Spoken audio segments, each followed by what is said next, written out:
दिल्ली सल्तनत का विघटन और प्रांतीय राज्यों का उदय। पहले इसका भूमिका जान लेते हैं, तो शुरू करते हैं। दिल्ली सल्तनत के विघटन का आरंभ मोहम्मद बिन तुगलक और फिरोज शाह तुगलक के समय ही शुरू हो चुका था। आगे इन घटनाओं पर उनके अयोग्य उत्तराधिकारी और सैयद और लोदी शासकों के समय स्थिति में कोई बड़ा सुधार नहीं हो सका। अंततः परिणाम यह हुआ कि उस समय दिल्ली सल्तनत के विभिन्न भागों में बहुत से स्वतंत्र राज्य का उदय हुआ। उत्तर भारत के राज्यों में जौनपुर, मालवा, कश्मीर, राजपूताना, गुजरात, उड़ीसा आदि प्रमुख थे, जबकि दक्षिण भारत में विजयनगर और बहमनी साम्राज्य का अस्तित्व रहा। उत्तर भारत के राज्य जौनपुर।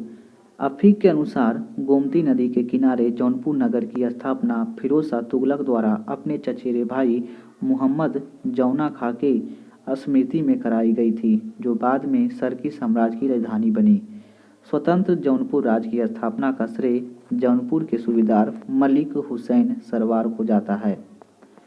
1389 ईस्वी में मलिक सरवार मोहम्मद शाह फिरोज तुगलक का पुत्र का वजीर था। मलिक सरवार के उत्तराधिकारी मुबारक शाह सरकी 1399 से 1402 को अपनी स्थिति सुदृढ़ करने का अवसर प्राप्त नहीं हुआ, लेकिन छोटे भाई एवं उत्तराधिकारी इब्राहिम सरकी 1402 से 1440 ने प्रभावशाली ढंग से अपने राज्य का विस्तार किया।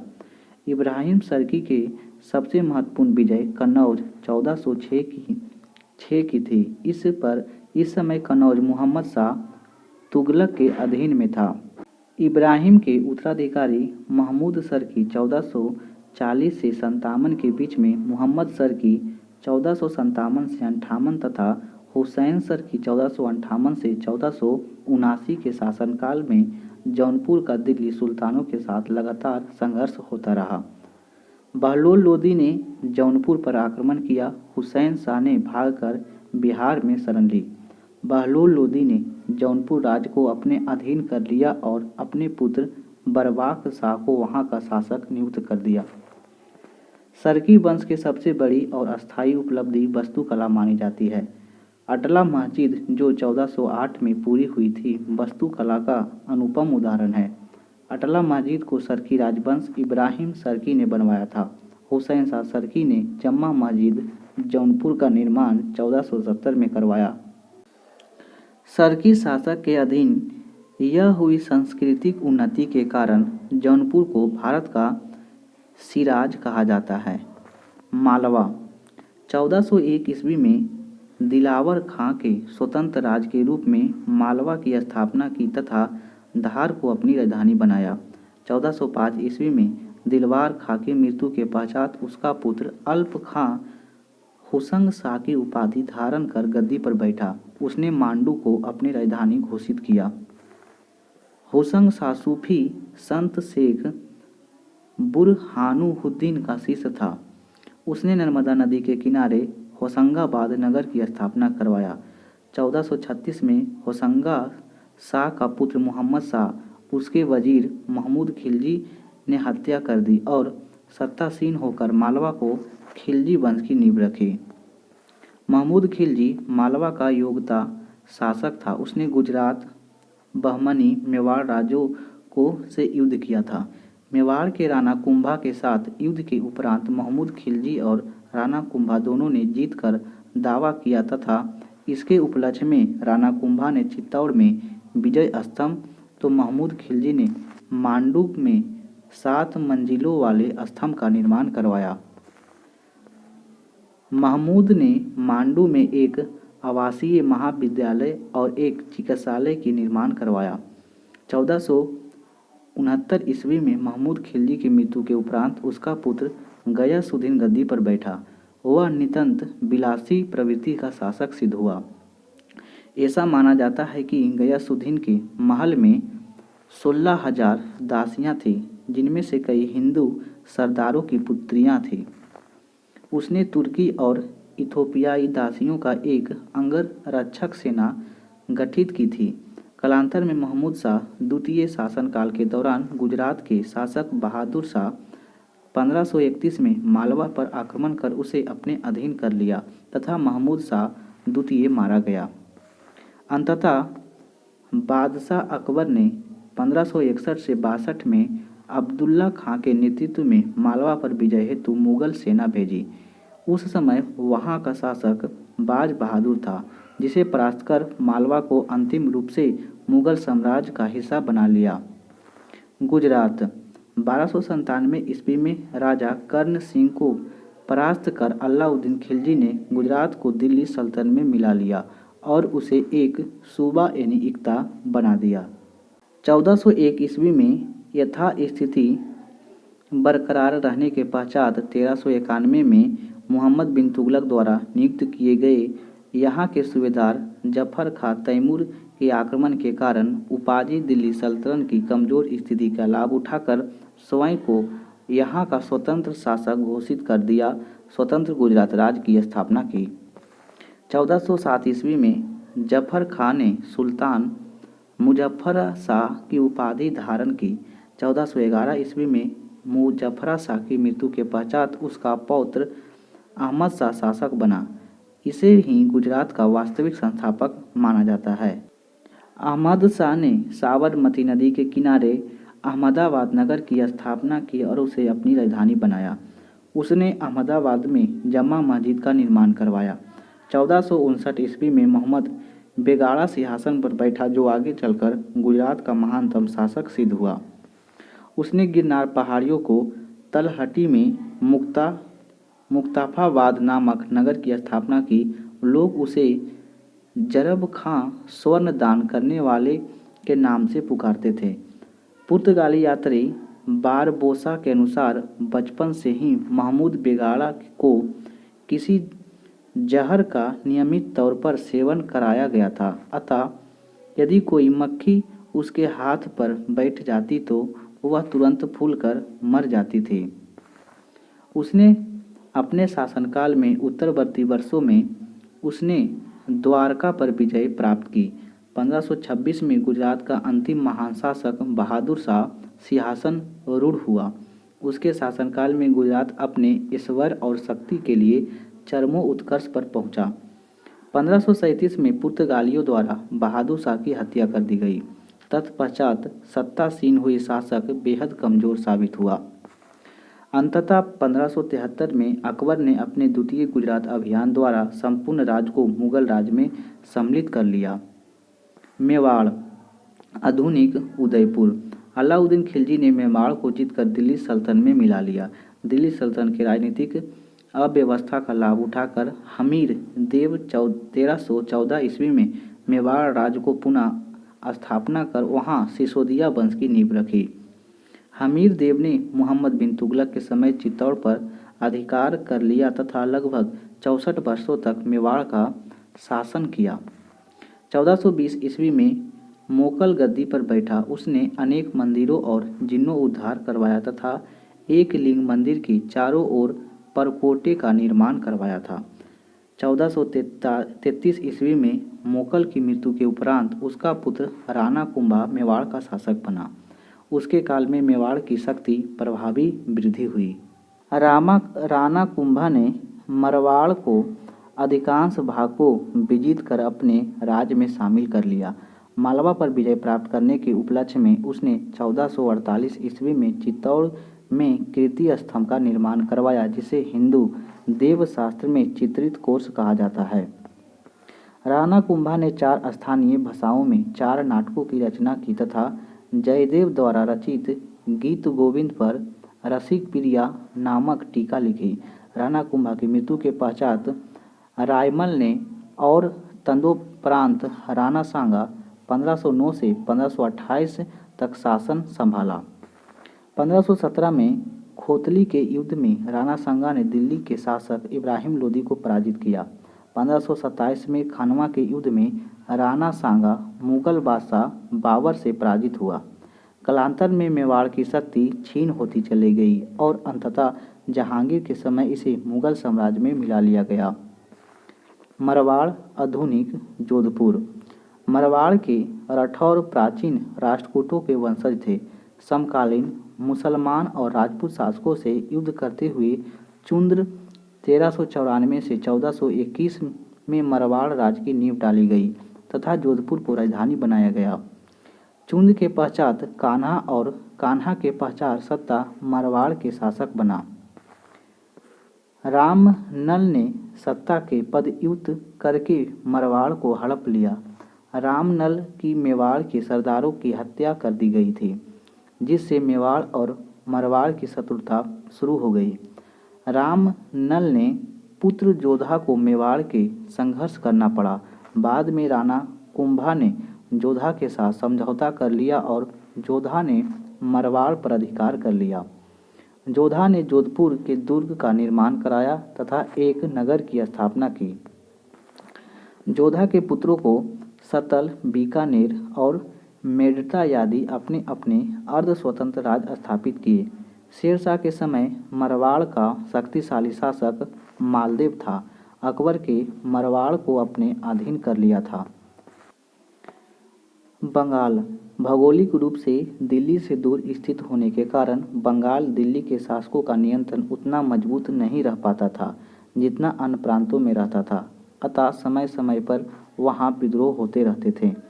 बलबन के काल में तुगरिल खां के विद्रोह के दमन के पश्चात बलबन के पुत्र बुगारा खां को बंगाल का सूबेदार नियुक्त किया गया।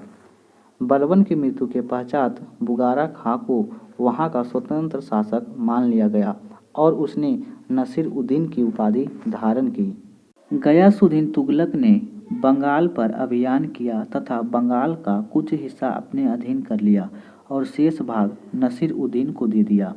मुहम्मद बिन तुगलक के समय बंगाल पुनः स्वतंत्र राज्य बन गया और वहाँ 1340 ईस्वी में फखरुद्दीन मुहम्मद शाह ने स्वयं का सुल्तान घोषित कर लिया। 1345 ईस्वी में शमउद्दीन इलियस शाह ने संपूर्ण बंगाल को अपने अधिकार में ले लिया। उसके शासनकाल में फिरोज शाह तुगलक ने प्रथम बार बंगाल पर आक्रमण किया किंतु विफल रहा। तत्पश्चात सिकंदर शाह गद्दी पर बैठा, जिसने 1368 में पांडुआ के अधीन मस्जिद का निर्माण करवाया। इसके काल में फिरोज तुगलक ने पुनः आक्रमण किया और पुनः विफल हुआ। कालांतर में गयासुद्दीन आजम शाह 1389 से 1409 ईस्वी तक, अलाउद्दीन हुसैन शाह 1493 से 1518 में नामक दो प्रसिद्ध शासक हुए। इसके शासनकाल में बंगाल शक्तिशाली राज्य बना। अलाउद्दीन हुसैन शाह चैतन्य महाप्रभु का समकालीन था। हिंदुओं के प्रति उदारता के कारण उसे कृष्ण का अवतार और नृपति तिलक और जगतु विभूषण जैसी उपाधियां नवाजा गया। 1518 ईस्वी में हुसैन शाह की मृत्यु के पश्चात उसका पुत्र नुसरत शाह गद्दी पर बैठा। नुसरत शाह ने गौड़ में सोना मस्जिद एवं कदम रसूल मस्जिद का निर्माण करवाया। इस वंश के अंतिम शासक गयासुद्दीन महमूद शाह को शेर शाह ने 1538 ईस्वी में बंगाल से भगाकर समूचे बंगाल पर अपना आधिपत्य स्थापित कर लिया। तत्पश्चात अकबर ने बंगाल को मुगल साम्राज्य का हिस्सा बना लिया। उड़ीसा पूर्वी सागर तट पर गंगा एवं गोदावरी नदियों के मध्यवर्ती क्षेत्र में उड़ीसा राज्य था, जिस पर गजपति वंश का शासक था। तुर्क शासकों ने गयासुद्दीन तुगलक के शासनकाल में पहली बार इस पर आक्रमण हुआ। 1360 में फिरोज शाह तुगलक ने उड़ीसा पर आक्रमण करके धन लूटा और पुरी के जगन्नाथ मंदिर को क्षतिग्रस्त कर दिया। जौनपुर, बहमनी राज, कोड़बीड़ू और विजयनगर साम्राज्य द्वारा भी उड़ीसा पर आक्रमण हुए। 1526 में बाबर के आक्रमण के समय यहाँ एक कमजोर राज्य बन चुका था। 1568 तक बंगाल के अफगान शासकों ने इस पर पूर्ण अधिकार कर लिया। कश्मीर 1301 में सुहादेव कश्मीर के सुदृढ़ हिंदू राजवंश की नींव डाली। उत्तर भारत के राज्यों में कश्मीर अपने विशिष्ट भौगोलिक स्थिति के कारण महत्वपूर्ण रहा है। 1339 से 40 में सहमीर ने सुल्तान शमसुद्दीन की उपाधि धारण कर कश्मीर के सहमीर वंश की स्थापना की गई। वहाँ कश्मीर का पहला मुसलमान शासक था। सिकंदर शाह 1389 से 1413 के मंत्री सुहा भट्ट ने धर्म परिवर्तन कर सिकंदर शाह के सहयोग से कश्मीर में बलपूर्वक हिंदुओं को धर्म परिवर्तन के लिए विवश किया गया। कश्मीर का सुप्रसिद्ध शासक सुल्तान जौन उल अबिदीन था, जिसने 1420 से 70 के मध्य शांति और प्रजा के हित में कार्य किया। अबिदीन जजिया और गौ हत्या पर प्रतिबंध लगाया। सुल्तान अबिदीन ने हिंदुओं के प्रति उदार नीति का अनुसरण किया।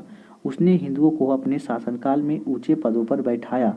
निर्वासित ब्राह्मणों को वापस लौटने पर पूजा अर्चना आदि के लिए मंदिरों आदि का निर्माण की अनुमति दी। सुल्तान अबिदीन ने महाभारत और कल्हण द्वारा रचित राजतरंगिणी फारसी में अनुवाद करवाया। व्यापार वाणिज्य आदि के लिए उसने राज्य में उद्योग को प्रोत्साहन दिया। ऐसा माना जाता है कि कागज निर्माण और जिल्दासाजी की कला सीखने के लिए उसने 2 व्यक्तियों को समरकंद। सुल्तान अबिदीन ने महाभारत और कल्हण द्वारा रचित राजतरंगिणी को फारसी में अनुवाद करवाया। व्यापार वाणिज्य आदि के लिए उसने राज्य में उद्योग को प्रोत्साहन दिया। ऐसा माना जाता है कि कागज निर्माण और जिल्दासाजी की कला सीखने के लिए उसने 2 व्यक्तियों को समरकंद भेजा था। अपने कल्याणकारी कार्यों और प्रजा के प्रति उदार नीति के कारण आज भी कश्मीर के लोग अबिदीनी को बादशाह यानी महान सुल्तान कहते हैं। जैन उल अबिदीनी को कश्मीर का अकबर कहा जाता है। दक्षिण भारत के राज मोहम्मद बिन तुगलक के शासनकाल में दिल्ली सल्तनत के विघटन और परिणाम स्वरूप दक्षिण भारत में 2 नए राजवंश बहमनी और विजयनगर अस्तित्व में आए। बहमनी साम्राज्य बहमनी साम्राज्य की स्थापना मोहम्मद बिन तुगलक के काल में निरंतर विद्रोह और अशांति का परिणाम थी। तुगलक सम्राट द्वारा दक्षिण में नियुक्त अमीर ए सदा के अराजकता की स्थिति का लाभ उठाकर विद्रोह कर दिया। इसे देखकर दौलताबाद के अमीरों ने दौलताबाद दुर्ग पर अधिकार कर अफगान इस्लाम मख को नसीरुद्दीन शाह की उपाधि से अपना शासक घोषित किया। इस्माइल मख एक बूढ़ा व्यक्ति था और वह सरल स्वभाव का था, इसलिए उसने अपनी इच्छा से अलाउद्दीन के पक्ष में अपना पद त्याग दिया। सरदारों और अमीरों ने 1347 में जफर खां हसन गंगू को अलाउद्दीन हसन बहमन शाह की उपाधि देकर अपना शासक घोषित किया। बहमनी सुल्तान और उनका शासक अलाउद्दीन हसन बहमन शाह। बहमन शाह ने 1347 से 1358 तक शासन किया। सिंहासन पर बैठने के पश्चात बहमनी राज के संस्थापक सुल्तान अलाउद्दीन हसन बहमन शाह के राज विस्तार के लिए गंधार और कोटगिरी, कल्याणी और बीदर आदि क्षेत्रों को विजित किया। अलाउद्दीन हसन ने गुलबर्ग को अपनी राजधानी बनाया तथा इसका नया नाम अहसानाबाद, कुछ स्रोतों में अहमदाबाद रखा है। अलाउद्दीन हसन ने अपने शासन के अंतिम दिनों में दाबुल पर अधिकार किया। धत्यत है कि दाबुल पश्चिम समुद्र तट बहमनी साम्राज्य का महत्वपूर्ण बंदरगाह था। अलाउद्दीन हसन ने हिंदुओं के प्रति उदार नीति अपनाई। उसने राज्य में जजिया कर की वसूली पर प्रतिबंध लगा दिया।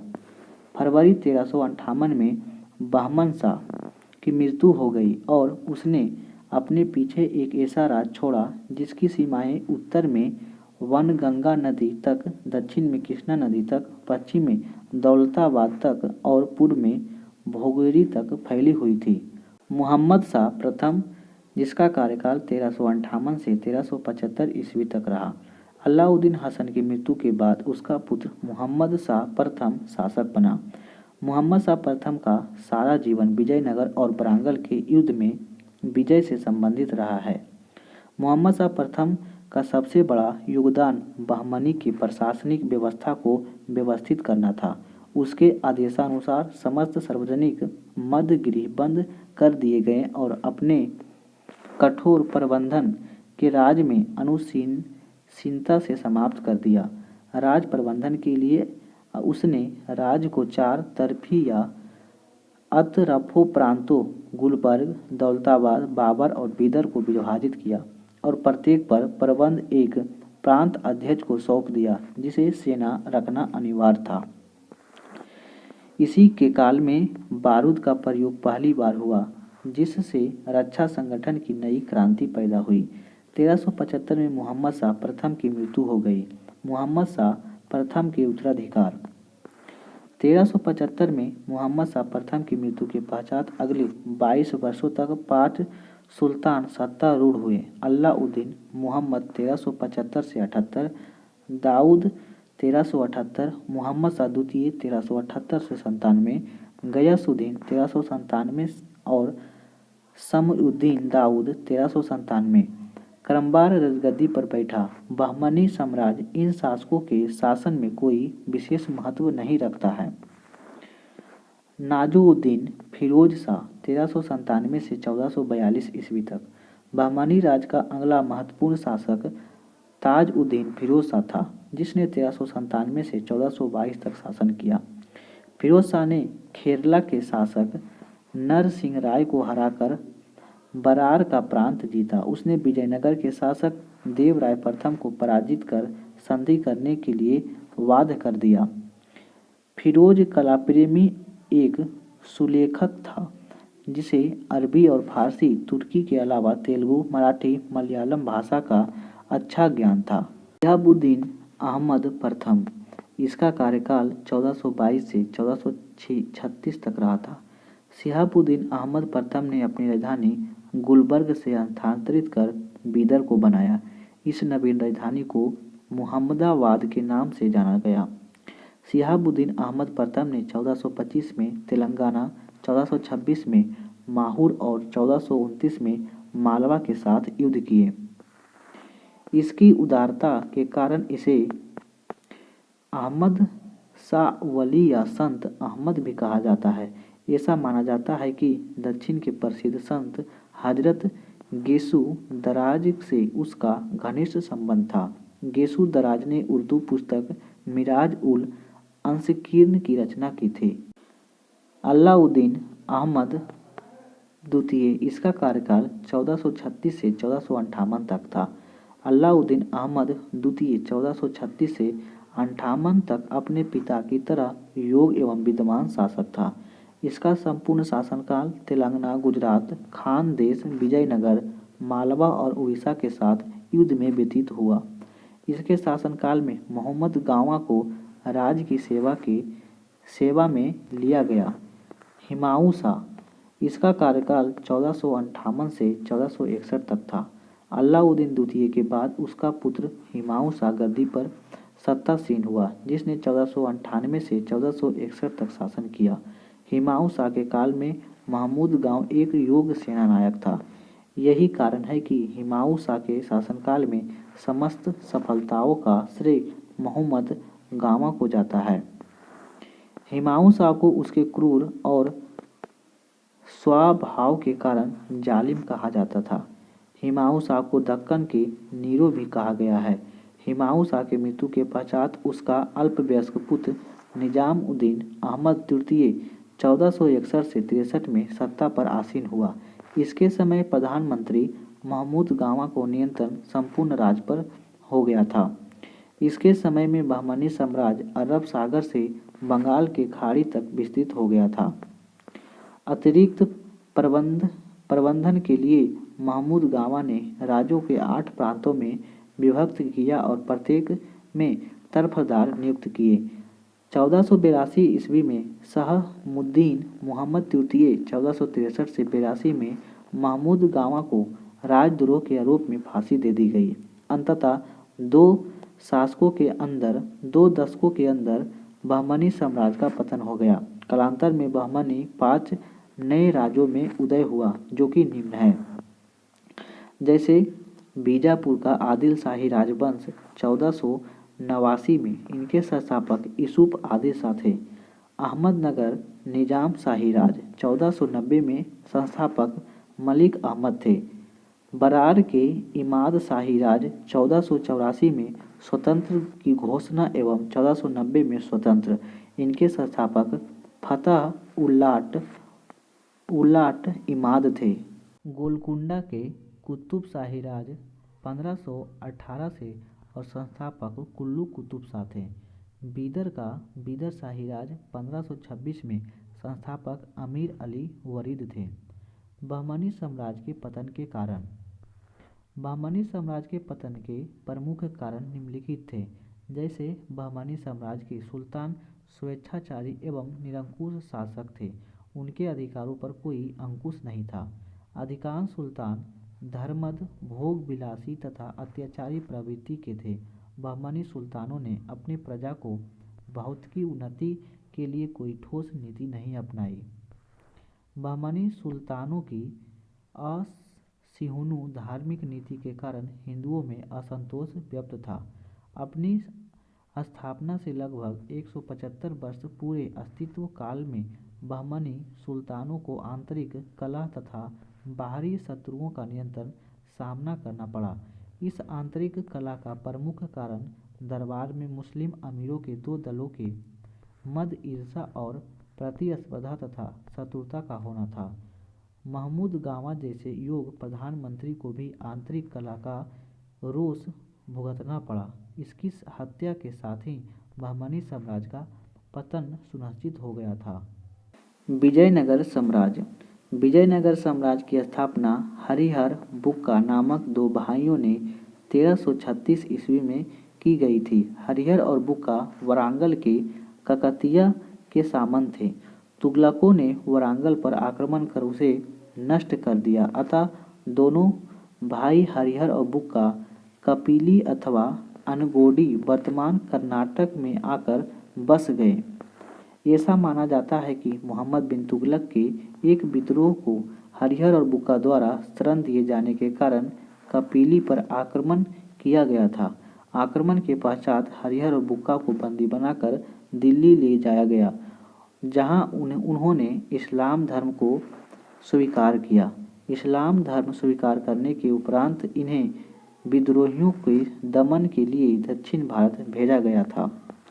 दक्षिण भारत में फैली अराजकता और तुर्क सत्ता विरोधी लहर का फायदा उठाकर तुंगभद्रा नदी के किनारे सामरिक रूप से महत्वपूर्ण स्थान को विजयनगर के रूप में बसाया और शासन करने लगे।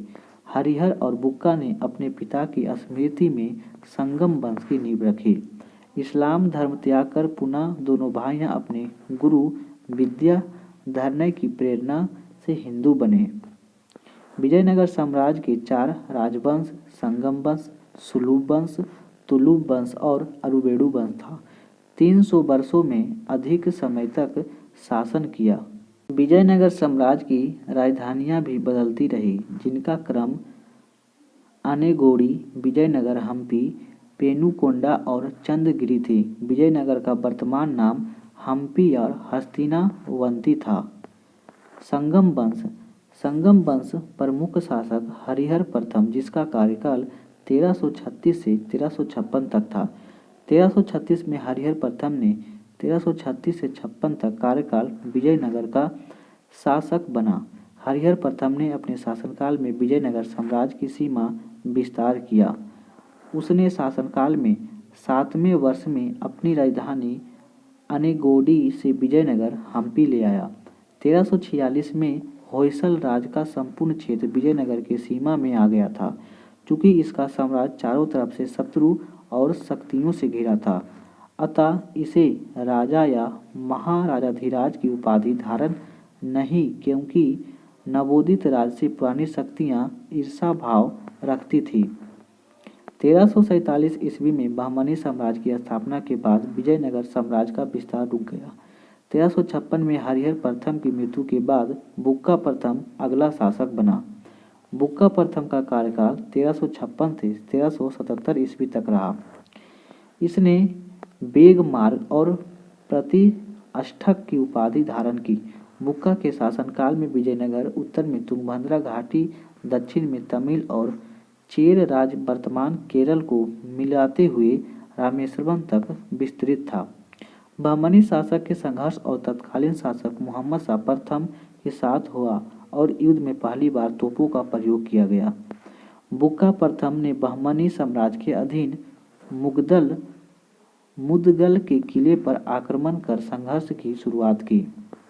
इसने मैसूर के राजा के विरुद्ध भी सफल अभियान किया, जिसमें उसके पुत्र कंपन की विशेष भूमिका थी। कंपन की पत्नी गंगा देवी उसके पर आक्रमण कर संस्कृत में मैदुर विजयम नामक पुस्तक लिखी।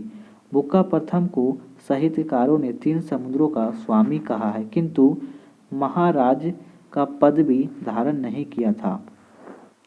बुक्का प्रथम अपने वैदेशिक नीति का विस्तार करने के लिए एक दूत मंडल चीन भेजा था। माना जाता है कि हरिहर और बुक्का ने संयुक्त शासन चलाया। विदित है कि पहली बार कुषाणों ने संयुक्त शासन चलाया था। हरिहर द्वितीय, इसका कार्यकाल 1377 से 1406 ईस्वी तक था। 1377 ईस्वी में बुक्का प्रथम की मृत्यु के उपरांत हरिहर द्वितीय शासक बना। हरिहर द्वितीय के अपने पूर्ववर्ती हरिहर प्रथम, बुक्का प्रथम दोनों राजाओं के विपरीत राज परमेश्वर और महाराजाधिराज जैसे उपाधियां धारण किया। कौन किया? तो हरिहर और द्वितीय ने। द्वितीय ने कनरा, मैसूर और त्रिचिन्नापल्ली तथा कांची को जीतकर अपने राज्य में मिला लिया। तत्कालीन बहमनी शासक मोहम्मद शाह द्वितीय शांति प्रिय व्यक्ति था, अतः हरिहर द्वितीय को राजनीतिक प्रभुत्व दिखाने का मौका मिला और उसने बहमनी से गोवा बेलगांव को छीन लिया। साम्राज्य विस्तार की नीति के तहत उसने श्रीलंका पर भी आक्रमण किया। ऋग्वेद के सुप्रसिद्ध टीकाकार श्रायन इसके प्रधानमंत्री थे। रूपागपा नामक जैन मतनुयायी इसका सेनापति था, जिसने नलमाना की रचना किया था। इसके शासनकाल में ही विजयनगर साम्राज्य के व्यापार को बढ़ावा मिलने लगा। 1406 ईस्वी में उसकी मृत्यु हो गई। मृत्यु के बाद उसका पुत्र सत्ता के लिए संघर्ष छिड़ गया, जिसमें अंततः देवराय प्रथम सफल रहा। ईस्वी में इसकी मृत्यु हो गई। मृत्यु के बाद उसके पुत्र सत्ता के लिए संघर्ष छिड़ गया, जिसमें अंततः देवराय प्रथम सफल रहा। देवराय प्रथम का कार्यकाल 1406 से 1422 तक रहा था। देवराय प्रथम के शासक बनते ही बहमनी राज की तुंगभद्रा दोआब में वर्चस्व के लिए युद्ध छिड़ गया, जिसमें बहमनी सुल्तान द्वारा देवराय प्रथम पराजित हुआ तथा युद्ध की क्षतिपूर्ति के लिए जुर्माना रहित सुल्तान को फिरोज शाह बहमन के साथ अपनी पुत्री का विवाह करना पड़ा। साथ ही भविष्य में वाद विवाद से बचने के लिए बांकापुर का क्षेत्र दहेज के रूप में देना पड़ा। इस युद्ध को इतिहास में सोनार की पुत्री का युद्ध कहा जाता है। कालांतर में सुल्तान फिरोज शाह के संबंध में पुनः कट्टु होने पर देवराय प्रथम ने वरांगल से एक संधि कर बहमनी सुल्तान फिरोज शाह को पराजित किया और कृष्ण नदी के तट पर बहमनी राज संपूर्ण रेड्डी क्षेत्र विजयनगर साम्राज्य में मिला लिया। देवराय प्रथम ने अपनी सेना में तुर्की धनुर्धरों को भी शामिल किया था। सिंचाई कार्य हेतु देवराय प्रथम ने हरिद्रा यानी हरिहर नदी और तुंगभद्रा नदी पर एक बांध बनवाया, जिससे अनेक नहरें निकाली गई। इसके शासनकाल में अंतिम दिनों में प्रसिद्ध इटली यात्री निकोलस कांटी आया था। देवराय प्रथम को शक्तिशाली राजा कहा है। 1422 ईस्वी में देवराय प्रथम की मृत्यु हो गई। देवराय प्रथम की मृत्यु के बाद वीर विजय और रामचंद्र थोड़े समय के लिए शासन के बाद देवराय द्वितीय शासक बना। देवराय द्वितीय के शासनकाल 1422 से 1446 ईस्वी तक रहा। देवराय द्वितीय को संगम वंश का सबसे महानतम शासक माना जाता है। देवराय द्वितीय ने अनेक उपाधियां जैसे गज बेटकर, हाथियों का शिकारी तथा इमादी देवराय आदि धारण किया। हर बिलासरम पुस्तक के लेखक श्रीनाथ तेलुगु विद्वान इसके दरबार में रहते थे। देवराय द्वितीय ने कवि श्रीनाथ की कवि सार्वभौम की कविताएं राजा की उपाधि से सम्मानित किया। देवराय द्वितीय ने सेना तथा प्रशासन का पुनर्गठन किया और भारी संख्या में मुसलमानों को अपनी सेना में शामिल किया। देवराय द्वितीय ने अपने साम्राज्य का विस्तार श्रीलोन यानी श्रीलंका से गुलबर्ग तक, उड़ीसा से मालाबार तक किया था। फारसी यात्री अब्दुल रज़ाक इसी के शासनकाल में विजयनगर की यात्रा की थी। उसने खुरासान के सुल्तान मिर्जा शाहरुख ने अपनी दूत के रूप में भेजा था। अब्दुल रज़ाक विजयनगर के संसार के देखे और सुने नगरों के सबसे भाव मानता है।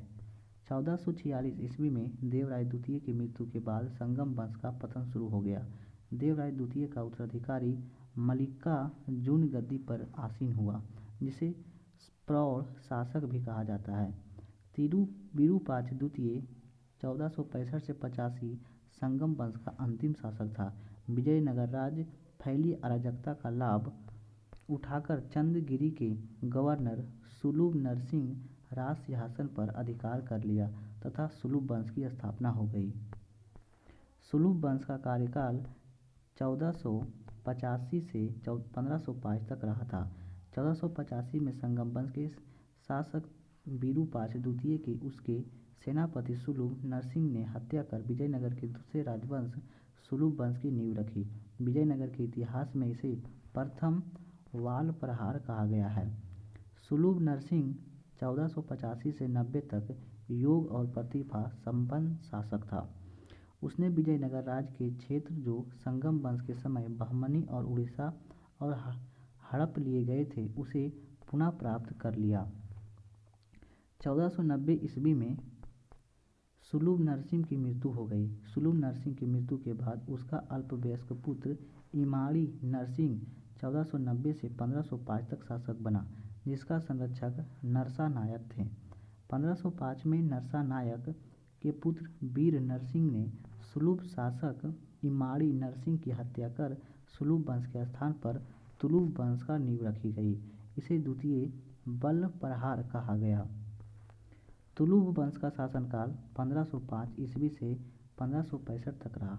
1505 में वीर नरसिंह तुलुभ वंश की प्रथम शासक था। आंतरिक अशांति और सामंतवादी सरदारों के विरोध के कारण उसका शासनकाल युद्धों में ही व्यतीत रहा। 1509 ईस्वी में उसकी मृत्यु के बाद उसका सौतेला भाई कृष्णदेवराय शासक बना। कृष्णदेवराय का कार्यकाल 1509 ईस्वी से 1529 तक था।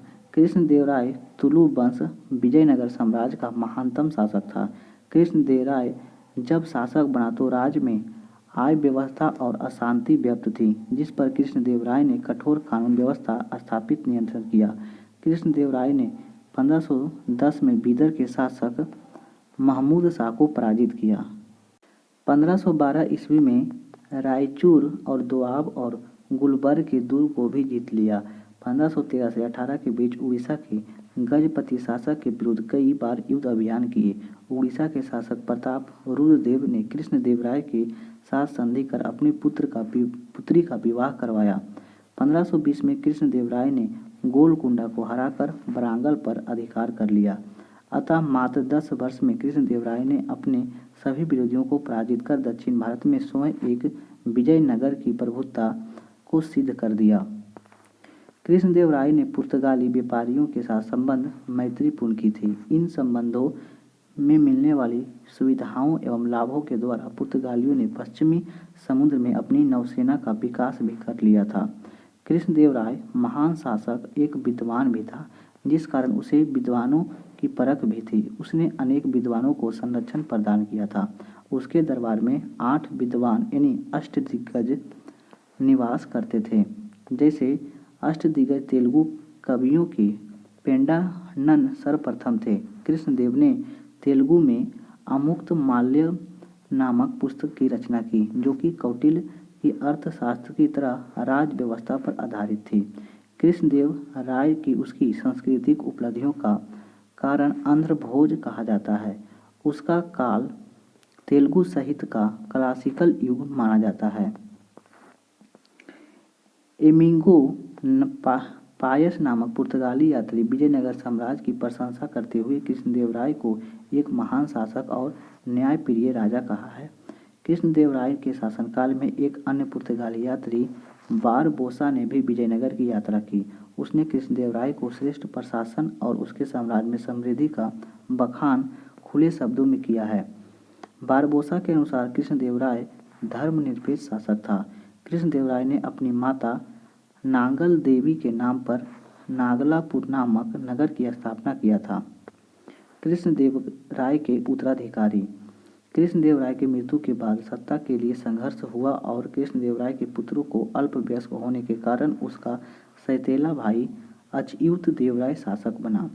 उसके पश्चात सदाशिवराय शासक बना, जिस पर उसके मंत्री राम राय का आधिपत्य प्रभाव में था। राम राय एक योग्य शासक और प्रबंधक था, परंतु सफल कूटनीतिज्ञ न था। उसने बहमनी राज्य के खंडों में बने हुए 5 मुसलमानी राज्य अहमदनगर, बीजापुर, गोलकुंडा, बीदर और बरार में परस्पर फूट डालने और एक दूसरे के विरुद्ध सहायता देने की नीति अपनाई।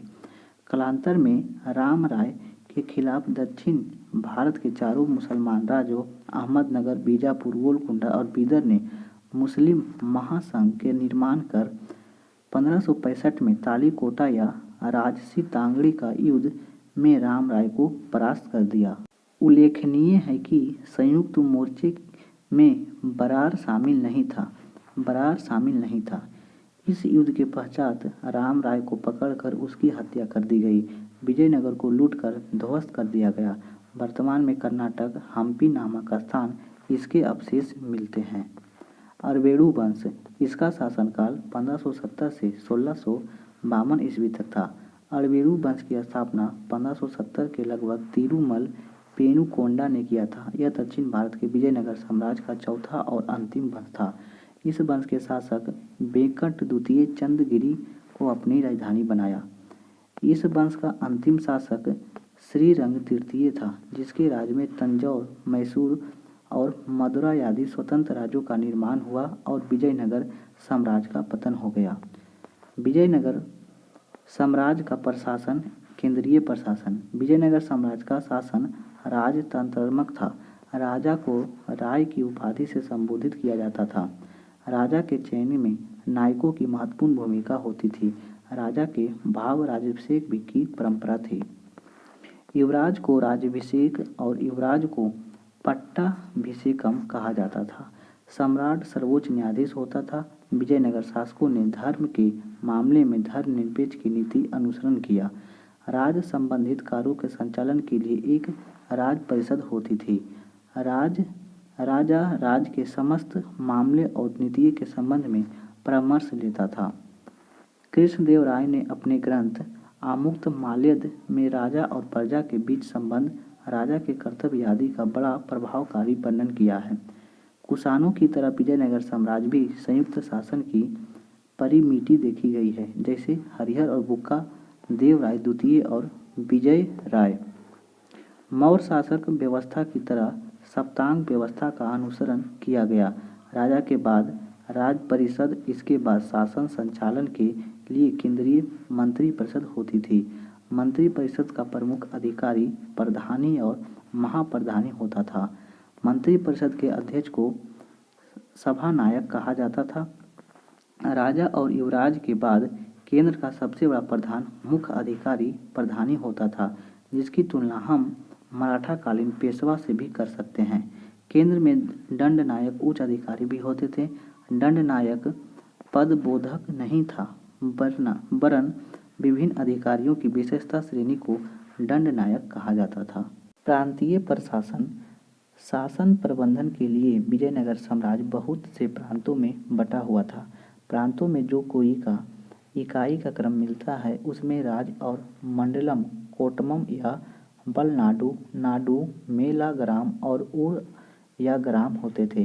प्रशासन की सबसे छोटी इकाई उर या ग्राम होती थी। साम्राज्य, राज यानी मंडलम, जिला यानी कोट्टम या वलनाडु, परगना यानी नाडु, मेला ग्राम यानी 50 ग्रामों का समूह ग्राम या उर कहलाता था। समान प्रांतों में राज्य परिवार के व्यक्तियों के ही गवर्नर के रूप में नियुक्त किया जाता था। प्रांतों में शासन व्यवस्था बनाए रखने के लिए गवर्नरों का प्रमुख उत्तरदायित्व था। आयकर व्यवस्था। ग्रामीण प्रशासन के संचालन के लिए प्रत्येक गांव को एक स्वतंत्र इकाई के रूप में संगठित किया गया और इसके संचालन के लिए 12 अधिकारियों की नियुक्ति की गई, जिन्हें सामूहिक रूप से आयकर कहा गया। इनकी नियुक्ति राज्य करता था, किंतु इन्हें वेतन के बदले कर मुक्त भूमि प्रदान की जाती थी और ये अधिकारी वंशानुगत होते थे और इनके यहाँ अधिकतर अपने पदों का बेच सकते थे। भूमि के प्रकार और राजस्व व्यवस्था। विजयनगर साम्राज्य में निम्नलिखित प्रकार की भू क्षेत्रों का उल्लेख मिलता है, जैसे भंडारवाद ग्राम। यह प्रत्यक्ष राजकीय नियंत्रण में भूमि थी और इसकी आय का प्रयोग दुर्ग का सुदृढ़ीकरण के लिए किया जाता था। मात्रा में इस प्रकार की भूमि सबसे कम थी। ब्रह्मोदय, देव और मठापुर भूमि राज विशेष धार्मिक सेवाओं के लिए भी ब्राह्मणों, मंदिरों और मठों के भूमि दान में देता था। इस प्रकार की भूमि कर मुक्त होती थी। अमरम क्या था? यह भूमि का सबसे बड़ा वर्ग था जो नायकों को प्रदान किया जाता था, किंतु भूमि पर नायकों का स्वामित्व नहीं होता था, बल्कि इससे होने वाले आय और उनका विशेष अधिकार था। रात कोंडगय यह युद्ध में शौर्य प्रदर्शन करने वालों को दी जाने वाली भूमि थी और यह भी कर मुक्त थी। सिंचाई व्यवस्था। सिंचाई व्यवस्था पर विजयनगर के शासकों ने विशेष बल देते हुए नहरों और बांधों का निर्माण करवाया। यह एक सिंचाई साधनों का विकास करने वाला राज्य कर मुक्त भूमि दे सकता था और सिंचाई साधनों को पुनर्निर्माण के लिए राज्य द्वारा स्थानीय करों का माफी का भी उल्लेख मिलता है। यदि कहीं सिंचाई व्यवस्था नष्ट हो जाती थी तो राज्य अपने साधनों से उसकी मरम्मत करवाता था। सिंचाई व्यवस्था में पूंजी निवेश द्वारा भी आय प्राप्त की जाती थी, जिसे तमिल क्षेत्र में दसवांदा तथा आंध्र कर्नाटक के क्षेत्र में कोटकुड़ैगे कहा जाता था। भू राजस्व व्यवस्था। यह साम्राज्य की आय का सबसे बड़ा स्रोत था। यह साम्राज्य तौर पर हिंदू विधि के अनुसार उपज का 1/6 भाग होता था। ब्राह्मणों तथा मंदिरों को भूमि का क्रमशः 1/20 से 1/30 जैसे न्यूनतम कर लगाया जाता था। कृष्णदेवराय के समय साम्राज्य की भूमि का सर्वेक्षण कराया गया तथा राजस्व अनुमान भी आकलित किया गया। आयात की मदें और निर्यात की मदें। घोड़ा, हाथी दांत, मलमल, रेशमी कपड़े, दक्षिण पूर्व एशिया से मसाले आदि आयात किए जाते थे, जबकि निर्यात सफ़ेद चावल, गन्ना, लोहा, हीरा आदि किया जाता था। सिक्के। विजयनगर साम्राज्य की मुद्रा प्रणाली भारत की सर्वाधिक प्रशंसनीय मुद्रा प्रणालियों में से थी। विजयनगर सर्वाधिक प्रसिद्ध सिक्का स्वर्ण वारा था, जो कि बामन ग्रेन का होता था। इसे ही विदेशी यात्रियों में पैगोडा कहा गया है। चांदी के छोटे सिक्कों को तार कहलाते थे। हरिहर प्रथम के सिक्के पर हनुमान एवं गरुड़ की आकृतियां अंकित है। तुलुक वंश के सिक्कों पर सामान्यतः उमा महेश्वर, वेंकटेश, बालकृष्ण की आकृतियां अंकित है। सदाशिव राय के सिक्कों पर लक्ष्मी नारायण की मूर्तियां अंकन मिलता है। अरवेणु वंश के शासक वैष्णव धर्मानुयायी था, अतः उनके सिक्कों पर शंख और चक्र अंकित हैं। पुर्तगालियों ने विजयनगर के सिक्कों की तुलना हुर्न से की है। सामाजिक व्यवस्था। विजयनगर साम्राज्य की समाज शास्त्रीय परंपराओं के आधार पर व्यवस्थित था तथा यहाँ पर वर्ण और जाति व्यवस्था का प्रचलन था। ब्राह्मणों को सर्वाधिक विशेषाधिकार प्राप्त था। ब्राह्मण ही शासन के उच्च पदों पर आसीन थे तथा उन्हें मृत्यु दंड से मुक्त रखा जाता था। समाज में क्षत्रिय वर्ण की अनुपस्थिति के कारण ब्राह्मणों के बाद दूसरा स्थान चेटियों या सेठियों को था। सामान्यतः व्यवसाय और व्यापार इन्हीं हाथों में केंद्रित था। उत्तर भारत में आए लोग व्यवसाय से जुड़ने लगे और इन पर बाहरी लोगों का बढ़ावा कहा गया। चेटियों ने ही समतुल्य व्यापार करने वाले दस्तकार वर्ग के लोगों को वीर पंचाल कहा जाता था। कैकोलर, जुली, कम्बलंतर अर्थात चपरासी तथा शस्त्रवाहक नई और आंध्र क्षेत्र में रेड्डी कुछ महत्वपूर्ण समुदाय में गिने जाते थे। विजयनगर साम्राज्य में दस्तकार श्रेणी में बढ़ाई के विशेष स्थान प्राप्त था। सदाशिव राय ने नाइयों पर भी कर को हटा लिया था। महिलाओं की स्थिति। तुलनात्मक रूप से महिलाओं की स्थिति अच्छी मानी जाती है। महिलाओं निम्नलिखित भूमिका निभाती थी, जैसे राजा के कार्यों को लिखना, मल्ल युद्ध में भाग लेना, अंगरक्षक और पहरेदार होना, नृत्य और गायन वादन करना, आय व्यय की गणना करना, ज्योतिष और न्यायाधीश होना। साम्राज्य में गणिकाओं की भी उपस्थिति थी, जो कि पहले से भी दक्षिण भारत में सामाजिक व्यवस्था का अंग बन चुकी थी। विशेष यह है कि इन पर अध्यारोपित कर द्वारा पुलिस को वेतन दिया जाता था। समाज में पर्दा प्रथा का प्रचलन नहीं था। सती प्रथा का उल्लेख विभिन्न विदेशी यात्रियों ने भी किया है, जिसमें बारबोसा, नूनिज और सीजर फ्रेडरिक विशिष्ट था। सती प्रथा को पवित्र माना गया है, किंतु यह नायकों तथा राज परिवार में ही सीमित थी, चेटियों और ब्राह्मणों में नहीं था। सती होने वाली स्त्रियों की स्मृति में प्रस्तर स्मारक बनाए जाते थे। बाल विवाह का भी प्रचलन था, जिसके कारण दहेज प्रथा भी विकास हुआ, किंतु राज ने दहेज की कुप्रथा मानते हुए असंवैधानिक घोषित करने का निर्णय लिया, जिसमें ब्राह्मणों को भी स्वीकारोक्ति प्राप्त थी। विधवा विवाह मान होता था, संभवतः इस पर भी टैक्स लगता था, जिसे कृष्णदेवराय ने समाप्त कर दिया था। मंदिरों में देव पूजा के लिए रहने वाली स्त्रियों को देवदासी कहा जाता था। इन्हें आजीवक के लिए या तो भूमि दे दी जाती थी अथवा नियमित वेतन दिया जाता था। विजयनगर में दास प्रथा प्रचलित थी। मनुष्यों को क्रय विक्रय को वेश और वाग कहा जाता था। युद्ध में वीरता दिखाने वाले पुरुष को गांडप्रेद नामक आभूषण पैरों में पहनाया जाता था, जो कि काड़े की भांति होता था। मनोरंजन के क्षेत्र में विजयनगर राज्य में विविधता भी बोमलाट छाया नाटक था, जिसे मंडपों में आयोजित किया जाता था। रक्षगान का विकास विजयनगर में हुआ था। विजयनगर साम्राज्य में शतरंज और पासा अत्यंत लोकप्रिय खेल थे। स्वयं कृष्णदेवराय ने शतरंज में विशेष रुचि लेता था। राज्य में रमनवामी और महानवामी तथा नवरात्र जैसे त्योहार मनाए जाते थे। महानवामी सबसे बड़ा त्योहार था, जिसमें राजा की उपस्थिति अनिवार्य होती थी। इस पर्व पर बड़ी संख्या में बलि दी जाती थी। राज्य में शिक्षा को बढ़ावा देने के लिए अनेक कार्य किए जाते थे, जैसे मठों और अग्रहारों मंदिरों में शिक्षा प्रदान की जाती थी। अग्रहारों में मुख्यतः वेदों की शिक्षा दी जाती थी।